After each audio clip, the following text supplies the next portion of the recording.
Assalamualaikum warahmatullahi wabarakatuh. Syukur alhamdulillah kita bisa berjumpa lagi di channel ini. Salawat dan salam selalu dan tetap tercurahkan kepada junjungan kita Nabi besar Muhammad sallallahu alaihi wasallam. Allahumma sholli ala sayyidina Muhammad wa ala ali sayyidina Muhammad. Harapan dan doa saya, semoga saudaraku semua selalu diberikan kesehatan, dilapangkan rezekinya, diampuni dosa-dosanya, dan dipanjangkan umurnya. Amin amin ya rabbal alamin. Sahabat beriman yang dirahmati Allah, sungguh beruntung orang yang menghiasi hidupnya dengan sunnah-sunnah yang dicontohkan oleh Rasulullah sallallahu alaihi wasallam. Sungguh bahagia orang yang menjadikan petuah dan wasiat Rasulullah sebagai panduan hidupnya. Berikut ini adalah sebagian dari wasiat yang pernah disampaikan oleh Rasulullah sallallahu alaihi wasallam kepada para sahabatnya. Sebuah wasiat yang singkat namun syarat makna serta menyentuh hati. Wasiat yang menghimpun kebaikan dunia dan akhirat dengan sempurna. Dalam Musnad Imam Ahmad dan Sunan Ibnu Majah, juga para imam lainnya, terdapat hadis dari Abu Ayyub Al-Ansari radhiyallahu an. Dalam hadis itu diberitakan bahwa ada seorang laki-laki mendatangi Rasulullah sallallahu alaihi wasallam lalu mengatakan, "Berilah aku nasihat dengan ringkas." Dalam riwayat lain, "Ajari aku dengan ringkas." Lalu Rasulullah sallallahu alaihi wasallam bersabda, "Jika kamu berdiri hendak melaksanakan salat, maka salatlah sebagaimana salat orang yang pergi selamanya. Janganlah kamu mengucapkan satu perkataan yang kamu akan meminta maaf karenanya pada esok harinya. Bertekadlah untuk tidak mengharapkan apa-apa yang dimiliki orang lain." Hadis riwayat Ahmad. Hadis ini hadis hasan dengan banyak syahid atau pendukung. Hadis agung yang singkat ini berisi 3 wasiat yang menghimpun semua kebaikan dunia dan akhirat. Barang siapa memahaminya lalu mengamalkannya, maka dia akan meraih semua kebaikan, baik kehidupan dunia maupun akhirat. Wasiat pertama, wasiat tentang sholat agar kaum muslimin memberikan perhatian ekstra dan menunaikannya dengan benar. Rasulullah sallallahu alaihi wasallam dalam hadis di atas mengajak setiap orang yang hendak melaksanakan salat agar dia mengerjakannya bersungguh-sungguh sebagaimana orang yang mengerjakan salatnya yang terakhir. Dia tahu dirinya tidak bisa lagi mengerjakan salat setelah itu. Jika seseorang yang mengerjakan salat merasa bahwa itu adalah salat terakhir yang bisa dilakukan, dia tidak bisa mengerjakan salat setelah itu, maka pasti dia akan bersungguh-sungguh. Dia pasti akan mengerjakan dengan baik dan benar. Dia pasti akan berusaha menyempurnakan semua rukun-rukunnya seperti ruku, sujudnya, juga hal yang diwajibkan atau bahkan hal-hal yang disunnahkan tidak akan ditinggalkan sedikit pun. Oleh karena itu, semestinya setiap orang yang hendak melaksanakan salat mengingat wasiat Rasulullah sallallahu alaihi wasallam ini dalam setiap salat yang sedang dia lakukan. Barang siapa melaksanakan salat dengan baik dan benar, maka salat tersebut akan memandu dan membimbingnya kepada semua kebaikan dan keutamaan. Dan salat seperti ini akan menjadi penyujuk mata, penenang baginya, dan mendatangkan kebahagiaan. Kemudian wasiat yang kedua agar menjaga lisan. Lisan manusia termasuk anggota badan yang paling berbahaya. jika sebuah kalimat atau ucapan belum keluar dari mulut seseorang, maka itu artinya si pemilik lisan masih bisa mengendalikan kalimat yang belum terucap tersebut dan ia menjadi penguasa baginya.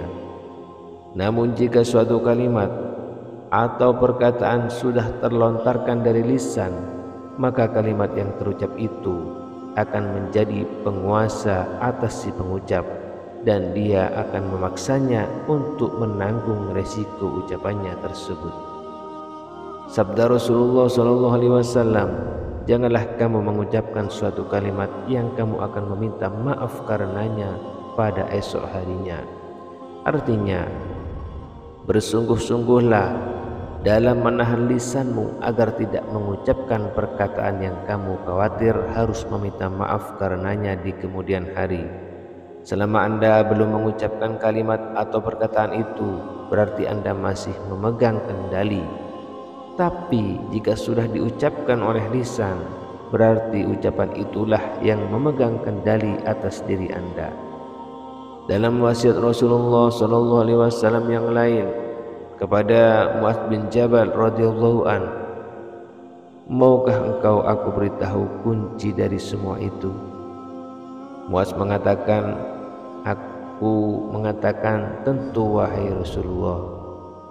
Rasulullah SAW memegang lidahnya secara bersabda, tahanlah ini. Mu'adz mengatakan, aku mengatakan, wahai Nabi Allah, apakah kita akan disiksa dengan sebab ucapan yang kita ucapkan? Rasulullah SAW menjawab, wahai Mu'adz, kasihan sekali kamu. Adakah sesuatu yang menyebabkan seseorang tersungkur wajahnya di neraka selain dari ucapan-ucapan lisan mereka? Hadis riwayat Ahmad. Jadi lisan itu sangat berbahaya. Dalam sebuah hadis dari sahabat Rasulullah SAW bersabda, jika Bani Adam memasuki waktu pagi, maka seluruh anggota badan manusia tunduk kepada lisan. Lalu mereka mengatakan, bertakwalah kalian dalam urusan kami, karena kami selalu bersama kamu. Jika Anda lurus, maka kami juga lurus, dan jika Anda bengkok, maka kami juga bengkok. Hadis riwayat Ahmad. Hadis ini dinilai hasan oleh Syekh Al-Albani rahimahullah. Sabda Rasulullah SAW, janganlah kamu mengucapkan suatu kalimat yang kamu akan meminta maaf karenanya pada esok hari. Dalam potongan kalimat ini terdapat seruan ajakan dan himbauan untuk selalu introspeksi diri dalam masalah ucapan-ucapan yang terlontar dari lisan. Hendaklah kita merenung sebelum berucap. Jika kita memandang ucapan itu mendatangkan kebaikan, maka ucapkanlah. Namun jika ucapan yang akan kita katakan itu buruk, maka hendaklah dia menahan diri. Jika tidak tahu apakah ucapan itu baik dan buruk, maka sebaiknya menahan diri dan tidak mengucapkannya sampai kita benar-benar mengerti tentang ucapan yang akan diucapkan tersebut. Rasulullah SAW bersabda, barang siapa beriman kepada Allah dan hari akhir, maka hendaklah dia mengucapkan perkataan yang baik atau diam. Namun banyak orang yang membiarkan atau membebani dirinya dengan banyak bicara dan tidak mau ambil pusing dengan pembicaraannya itu. Akhirnya dia harus menanggung resiko buruk dari ucapannya di dunia dan akhirat.